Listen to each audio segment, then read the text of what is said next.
खबरों का सारथी। नमस्कार, मैं हूं मनोज मानस। हमारे स्पेशल बुलेटिन में आपका स्वागत है और सबसे पहले हम बात करेंगे खाद की जरूरत, बदहाली की सूरत। यूपी में धान और खरीफ फसलों की हरियाली के बीच अन्नदाता के चेहरों पर मुफलिसी और बेबसी की लकीरें गहरी होती जा रही हैं। जिस वक्त खेतों में खाद की सबसे ज्यादा जरूरत है, उस वक्त किसान सहकारी समितियों के बाहर घंटों बल्कि कई दिनों तक कतारों में खड़े होने को मजबूर हैं। गोंडा से आई तस्वीर सिर्फ एक बानगी भर है, कमोबेश पूरे सूबे में यही तस्वीरें सामने आ रही हैं। बारिश में भीगती महिलाएं, भूखे प्यासे बुजुर्ग और खाद के नाम पर मिलती लाठियां। तस्वीरें गोंडा जिले के मुजेहना रेतवा गाड़ा साधन सहकारी समिति की हैं।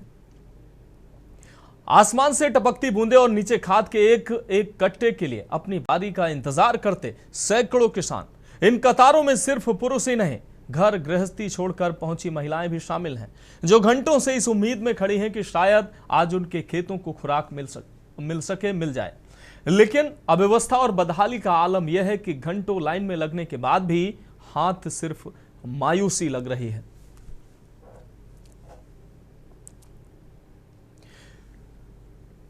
तो यूपी में बेबस किसान खाद के लिए भटक रहा है और कहीं ना कहीं तमाम सहकारी समितियों के बाहर लंबी लंबी लाइनें ये दिखा रही हैं, ये तस्वीरें गवाही दे रही हैं कि कहीं ना कहीं व्यवस्था में कुछ ना कुछ तो गड़बड़ी है। सरकार कह रही है, अधिकारी कह रहे हैं कि खाद की कोई कमी नहीं है, लेकिन अगर खाद की कमी नहीं है तो फिर इन समितियों के बाहर ये लंबी लंबी लाइनें क्यों लगी हुई हैं? कालाबाजारी हो रही है, मशीनों में गड़बड़ी है, फिंगरप्रिंट नहीं लग पा रहे हैं और किसानों को जो कागजी कार्रवाई करने के लिए भी भटकना पड़ रहा है। क्या कारण है जिससे किसान को समय पर खाद नहीं मिल पा रही है? क्योंकि किसान जो है वो अगर खेतों को खुराक नहीं देगा तो वो अन्न कैसे उगेगा, और अन्न अगर नहीं उगेगा तो हमारे और आपके भोजन, हमारे आपकी खुराक कैसे पूरी होगी? तो इन तस्वीरों को देखिए आप। बारिश में मजबूरी में लाइन लगाने को लोग बेवश हैं और ये तस्वीरें कहीं ना कहीं व्यवस्था पर सवाल खड़े कर रहे हैं कि आखिर इन किसानों को लाइनों में लगने के लिए मजबूर क्यों होना पड़ रहा है? आखिर पूरे दिन लाइन में लगने के बाद उनको यूरिया क्यों उपलब्ध नहीं हो पा रही है? किसानों में इसको लेकर रोष है। प्राइवेट दुकानों पर यूरिया डबल रेट में मिल रही है, वहां भी कागजी कार्रवाई पूरी कराई जा रही है। साधन सहकारी समितियों पर अगर बात करें तो वहां पर खाद मिल तो जरूर रही है, लेकिन सभी जगह एक जैसी स्थितियां नहीं हैं। कुछ जगह ऐसी तस्वीरें भी सामने आ रही हैं जहां अव्यवस्था है, किसानों को उनका बायोमेट्रिक नहीं हो पा रहा है, कहीं किसानों की जो है कागजी कार्रवाई जो है वो नहीं हो पा रही है, और कहीं तो खाद ही नहीं है और खाद के इंतजार में लंबी लंबी लाइनों में लगने के लिए किसान मजबूर हैं। न सिर्फ किसान बल्कि उनके घर की महिलाएं, बुजुर्ग, बच्चे भी लाइन में लगने को मजबूर हैं।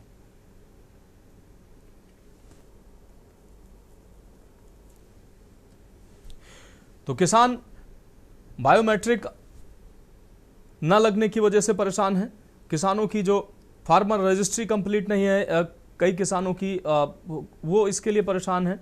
और तमाम बार ये देखा जाता है कि साधन सहकारी समितियों पर खाद होने के बावजूद भी ये तकनीकी खामियों की वजह से किसानों को खाद नहीं मिल पा रही है और तमाम साधन सहकारी समितियों पर खाद उपलब्ध ही नहीं हो पा रही है। यानी कि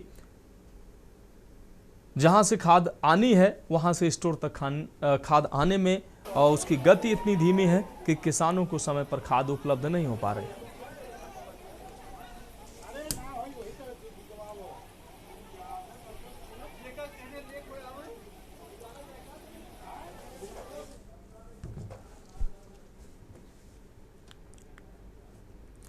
और अब बात करेंगे बंबा में गिरी कार, बाल बचे एएसपी।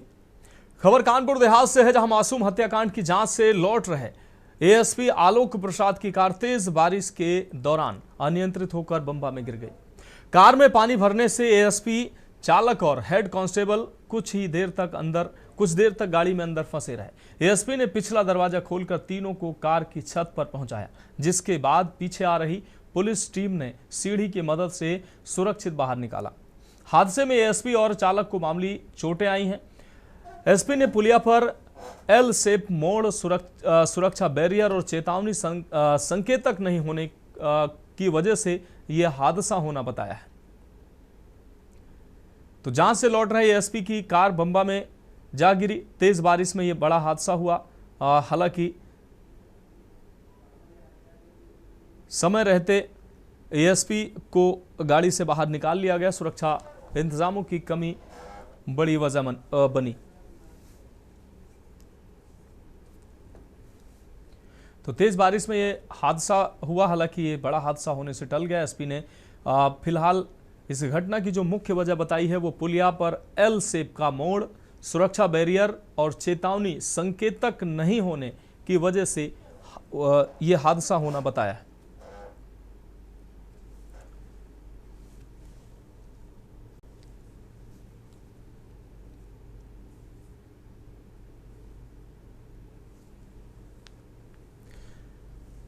तो सुरक्षा इंतजामों की कमी हादसे की वजह बनी। हालांकि हादसा होते होते बाल बाल बचा। जांच से लौट रहे एसपी की कार बम्बा में गिरी। कानपुर देहात से खबर आपको दिखा रहे हैं।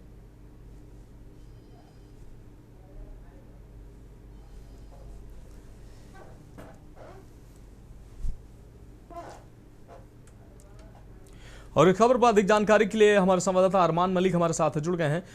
अरमान, एएसपी जांच के बाद लौट रहे थे। इसी दौरान उनकी कार जो है वो बम्बा में गिर गई। बड़ा हादसा होने से टल गया है। हालांकि गाड़ी भी सुरक्षित निकाल ली गई, उनको भी समय रहते सुरक्षित निकाला गया। क्या है ये पूरा मामला, कैसे ये लापरवाही सामने आई? जी मनोज जी, बिल्कुल। देखिए, कानपुर देहात में इस तरीके के लगातार घटना बढ़ती जा रही है। एक मासूम। तो फिलहाल हमारे संवाददाता अरमान मलिक से संपर्क कट चुका है। सुरक्षा इंतजामों की कमी की वजह से हादसा होना बताया जा रहा है। जहां से लौट रहे एएसपी की कार बम्बा में गिरी, जिससे बड़ा हादसा होने से फिलहाल टल गया।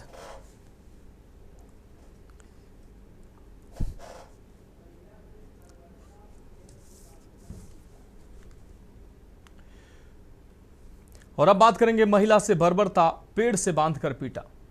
खबर मुरैना से है, जहां बलालपुर गांव में घूरे पर गोबर डालने के विवाद में एक 35 वर्षीय महिला के साथ मारपीट का मामला सामने आया है। आरोप है कि परिवार के लोगों ने महिला को घर से घसीटकर बाहर निकाला और पेड़ से बांधकर डंडों से पीटा।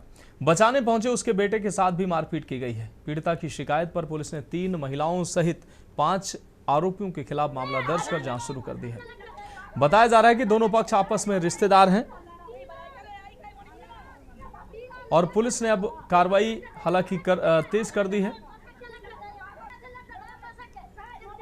मुरैना से ये खबर आपको दिखा रहे हैं, जहां बलालपुर गांव में घूरे पर गोबर डालने के विवाद में एक 35 वर्षीय महिला के साथ मारपीट की गई है। आपको बता दें, आरोप परिवार के लोगों पर लगे हैं। महिला को घर से घसीट कर बाहर निकाला परिवारीजनों ने और पेड़ से बांधकर डंडों से पीटा है। बचाने पहुंचे उसके बेटे के साथ भी मारपीट की गई है। पीड़िता की शिकायत पर पुलिस ने 3 महिलाओं सहित 5 आरोपियों के खिलाफ मामला दर्ज कर जांच शुरू कर दी गई है। दोनों पक्ष आपस में रिश्तेदार बताए जा रहे हैं। तस्वीरें सामने आई हैं जिसमें आप देख सकते हैं किस तरीके से महिला को पेड़ से बांधा गया है, उसके बाद उसकी पिटाई की गई है।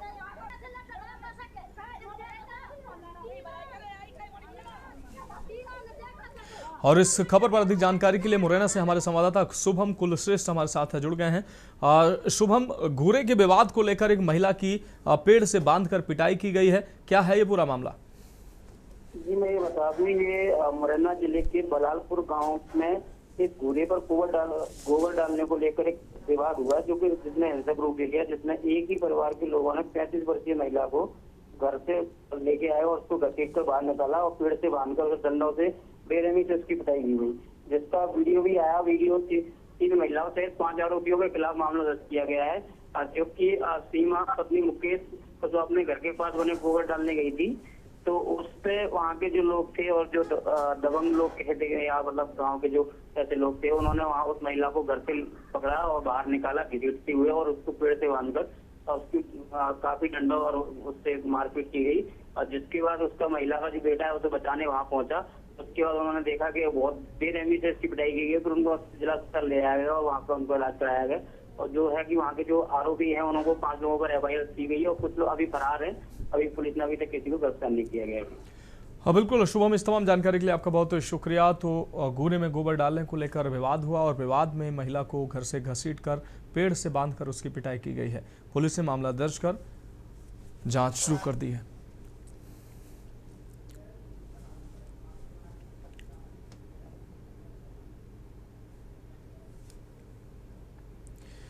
और अब बात करेंगे होटल गोदाम पर छापेमारी, 40 गैस सिलेंडर बरामद। रायबरेली जिले में एलपीजी गैस की कालाबाजारी और अवैध रिफिलिंग के खिलाफ जिला प्रशासन ने एक बड़ी और सख्त कार्रवाई की है। जिलाधिकारी के कड़े निर्देशों पर प्रशासन की टीम ने रायबरेली शहर कोतवाली क्षेत्र अंतर्गत एक होटल के गोदाम पर अचानक छापेमारी कर अवैध गैस रिफिलिंग के बड़े कारोबार का भंडाफोड़ किया है। प्रशासनिक टीम की इस अचानक हुई छापेमारी से हड़कंप मच गया है। मौके से टीम ने 40 गैस सिलेंडर बरामद किए हैं। अवैध रिफिलिंग में इस्तेमाल होने वाले रिफिलिंग उपकरण जब्त किए गए हैं। वजन मापने का इलेक्ट्रॉनिक कांटा और अन्य संबंधित सामान कब्जे में लिया गया है। गैस की कालाबाजारी और अवैध भंडारण को बेहद गंभीरता से लेते हुए शहर कोतवाली पुलिस ने 2 कारोबारियों के खिलाफ FIR दर्ज कर ली है। यह पूरी कार्रवाई आवश्यक वस्तु अधिनियम की धारा 3/7 के तहत की गई है। तो उपकरण इलेक्ट्रॉनिक कांटा बरामद हुआ है। डीएम के निर्देश पर 2 कारोबारियों के खिलाफ FIR दर्ज की गई है। कल जो सप्लाई विभाग और तहसील प्रशासन की संयुक्त टीम द्वारा जो यहाँ पर कुछ अवैध रिफिलिंग का कार्य हो रहा था सिलेंडर में, उसमें वहाँ पर निरीक्षण किया गया। निरीक्षण में वहाँ पे पाया गया कि 40 सिलेंडरों को में अवैध रिफिलिंग का कार्य हो रहा था, जो कि जो आवश्यक वस्तु नियम अधिनियम है उसका उल्लंघन था। तो उनको सीज करते हुए साथ में धारा 3 और धारा 7 आवश्यक वस्तु अधिनियम के अंतर्गत कार्रवाई की गई है। और अब बात अगली खबर की करेंगे। फिलहाल मानव वन्यजीव संघर्ष बाघिन का रेस्क्यू की हम बात कर रहे हैं। मंडला और बालाघाट क्षेत्र के कान्हा टाइगर रिजर्व प्रबंधन ने मानव वन्यजीव संघर्ष की घटना के बाद कार्रवाई करते हुए समस्या जनित बाघिन का सफल रेस्क्यू किया है। बाघिन को सुरक्षित तरीके से वन विहार भोपाल भेज दिया गया है।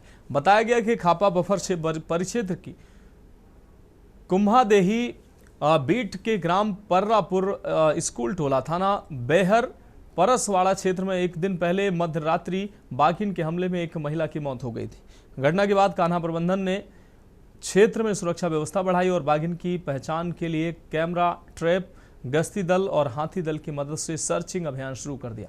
सर्चिंग के दौरान मादा बाघिन T27 जिसकी उम्र करीब 14 वर्ष बताई जा रही है, गांव के आसपास विचरण करती मिली है। जांच में सामने आया है कि यह बाघिन पहले भी ग्रामीण इलाकों के आसपास देखी गई थी।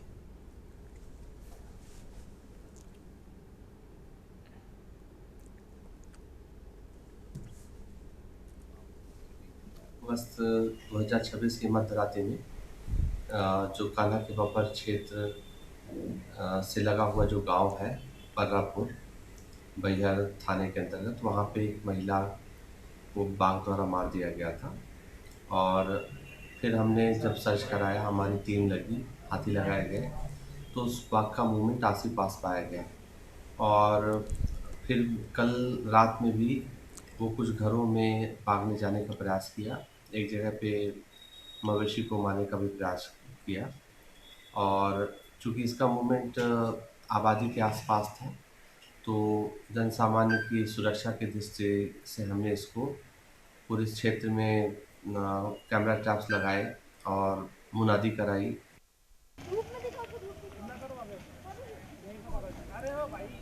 तो कान्हा टाइगर रिजर्व में मानव वन्यजीव संघर्ष के बाद कार्रवाई देखने को मिली है।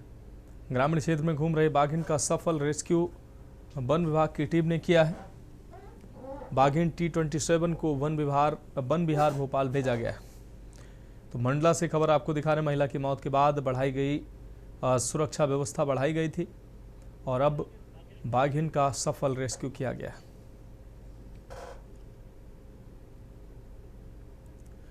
तो ग्रामीण क्षेत्र में घूम रही बाघिन का सफल रेस्क्यू किया गया है। गश्ती दल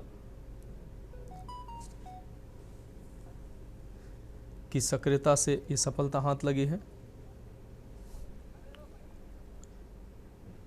तो मंडला से ये खबर आपको दिखा रहे हैं। ग्रामीण क्षेत्र में घूम रही बाघिन का सफल रेस्क्यू किया गया है। बाघिन टी 27 को वन विहार भोपाल भेजा गया है।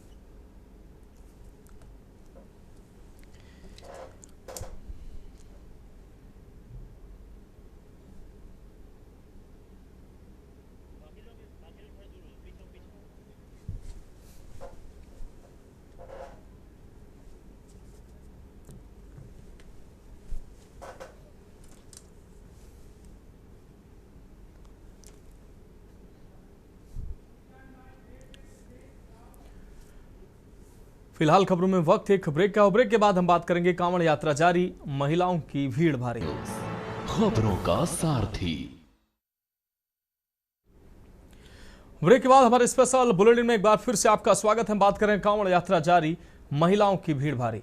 खबर सहारनपुर से है, जहां सावन माह की कांवड़ यात्रा में इस बार बड़ी संख्या में महिला श्रद्धालु भी शामिल दिखाई दे रही हैं। हरिद्वार से गंगा जल लेकर शिव भक्त अपने गंतव्य की ओर बढ़ रहे हैं। महिलाओं का कहना है कि बेहतर सुरक्षा व्यवस्था के कारण अब वे बिना किसी डर के कारण यात्रा में शामिल हो पा रही हैं। वहीं शिविर संचालकों ने भी बताया कि इस बार महिला कांवड़ियों की संख्या पहले से अधिक है और इसका प्रमुख कारण सुरक्षा व्यवस्था में सुधार है।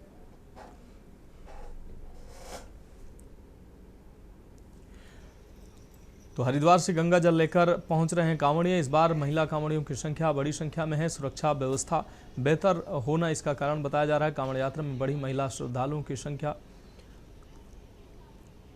महिलाओं ने सुरक्षा व्यवस्था को बढ़ी हुई कांवड़ियों की संख्या का मुख्य वजह बताया। हरिद्वार से गंगा जल लेकर पहुंच रहे हैं कांवड़िए। इस बार महिलाओं को बहुत अधिक देखा जा रहा है। हाँ जी, मतलब काफी मतलब लेडी ज्यादा है, कुछ बहुत ज्यादा कैसी है? अच्छी है जी, बिल्कुल जी। पहले बहुत कम महिला, पहले से, हाँ जी, पहले बहुत कम आते थे। पहले जेंट्स आते थे, अब लेडीज कुछ ज्यादा है और पहले से माहौल भी बहुत अच्छा है। व्यवस्थाएं कैसी है सरकार? बहुत ज्यादा अच्छी है। हाँ जी, बस चल रहा है शाम को। कैसी व्यवस्थाएं हैं? ठीक है, यहाँ पर बढ़िया है। सरकार की व्यवस्थाएं कैसी लग रही सबसे बढ़िया है। है? इस बार महिलाएं बहुत देखी जा रही हैं। पहले कम आती थी तो हाँ, हम तो हर साल आते हैं। कब से आ रहे हैं? हमको तो हो गए कम से कम 6-7 साल। पिछले 32 वर्षों से लगातार भगवान शिव की आशीर्वाद से कांवड़ शिविर लगा रहे हैं। महिलाएं इस बार क्यों देखी जा रही हैं? महिलाएं और बच्चों की संख्या बहुत अधिक है। वो भी हम भी देख रहे हैं इस चीज़ को कि पहले वो छोटे बच्चे नहीं होते थे, इस बार बच्चे बहुत हैं और महिलाएं बहुत हैं। ये ज़्यादातर महिलाएं हिमाचल की और हरियाणा से दूर के इलाकों की हैं।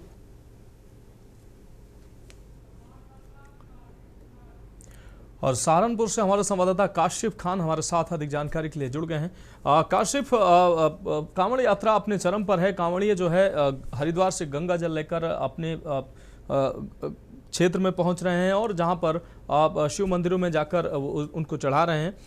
लेकिन इस बार अगर देखा जाए महिलाओं की संख्या बहुत ज़्यादा दिखाई दे रही है और इसका प्रमुख कारण सुरक्षा व्यवस्था चाक चौबंद होना बताया जा रहा है। क्या कुछ अहम जानकारी? जी बिल्कुल सर, पवित्र कांवड़ यात्रा जो है वो अभी अपने चरम पर है और 11 अगस्त को जो है जलाभिषेक होना है शिवालयों पर, मंदिरों पर। इसी क्रम में मैं आपको बताऊं, सहारनपुर से लाखों कांवड़िए जो है हरियाणा, पंजाब, हिमाचल प्रदेश के होकर गुजरते हैं और इन कांवड़ियों में इस बार खास उत्साह जो है वो महिलाओं में भी काफी देखने को मिल रहा है। जहां महिलाएं जो है वो भारी संख्या में कांवड़ लेने के लिए जा रही हैं, अपने परिवार के साथ में हरिद्वार जा रही हैं और हरिद्वार से वापस जो है अपने गंतव्य को पहुंच रही हैं। हमने बात की है जब महिला कांवड़ियों से, तो उनका साफ तौर पर बताना है कि जो सुरक्षा व्यवस्था यूपी में है, यूपी सरकार जो सुरक्षा व्यवस्था मुहैया करा रही है महिलाओं के लिए, खासकर कांवड़ यात्रा में, उसका विशेष जो योगदान है वो इस कांवड़ यात्रा को सफल, सुगम और जो व्यवस्थित है, जो सुरक्षित है, वो बनाता है। कहीं ना कहीं महिलाएं जो है बढ़ चढ़ कर भागीदारी, हिस्सेदारी कर रही है। खासतौर पर शिविरों में भी जो महिलाएं हैं उनकी भागीदारी बढ़ी है। शिविरों में सेवा जो है वो महिलाएं कर रही है, जो महिला कांवड़िए हैं, और उनके लिए अलग से जो है विशेष इंतजाम जो है, व्यवस्थाएं जो है वो की गई है। जी बिल्कुल काशिफ, इस तमाम जानकारी के लिए आपका बहुत शुक्रिया। तो शिविर संचालकों ने भी जताई है खुशी, महिलाओं की संख्या अब बढ़ रही लगातार कांवड़ियों में और इसका प्रमुख कारण सुरक्षा व्यवस्था चाक चौबंद होना माना जा रहा है। तो फिलहाल हमारे स्पेशल बुलेटिन में इतना ही। मुझे दीजिए इजाजत और आप देखते रहिए के न्यूज़ इंडिया।